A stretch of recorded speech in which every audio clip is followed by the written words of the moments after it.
మనం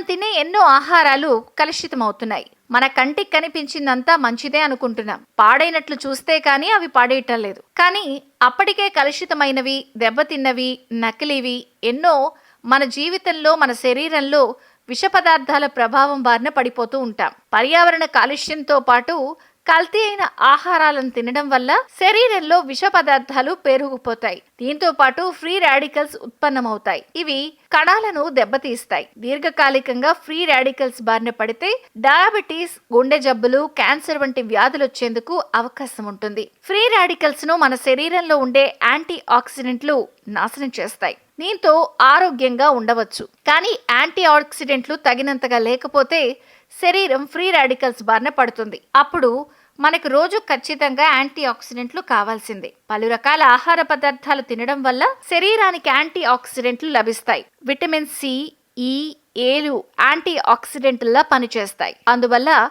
ఈ విటమిన్లు ఉండే ఆహారాలను రోజు తినాలి. ఇవే కాకుండా పలు రకాల పదార్థాల్లో భిన్న రకాల యాంటీ ఆక్సిడెంట్లు ఉంటాయి. అవన్నీ మనకు అవసరమే. నిమ్మజాతికి చెందిన పండ్లు, నట్స్, గ్రీన్ టీ, లవంగాలు, దాల్చిన చెక్క, యాలుకలు, టమాటాలు, బెర్రీలు, ఆకుపచ్చని కూరగాయలు, పసుపు, నారింజ, స్ట్రాబెర్రీలు, కివీలు, క్యారెట్లు, వెల్లుల్లి, మామిడి పండ్లు, జామకాయలు, ద్రాక్ష, గుమ్మడికాయ విత్తనాలు వంటి వాటిల్లో యాంటీ ఆక్సిడెంట్లు అధికంగా ఉంటాయి. వీటిని రోజు తింటే ఫ్రీ రాడికల్స్ ను నాశనం చేయొచ్చు. ఫ్రీ రాడికల్స్ ను నాశనం చేయడం వల్ల చర్మం కూడా ఆరోగ్యంగా ఉంటుంది. రోగ నిరోధక శక్తి పెరుగుతుంది. క్యాన్సర్ కణాల పెరుగుదలను అడ్డుకోవచ్చు.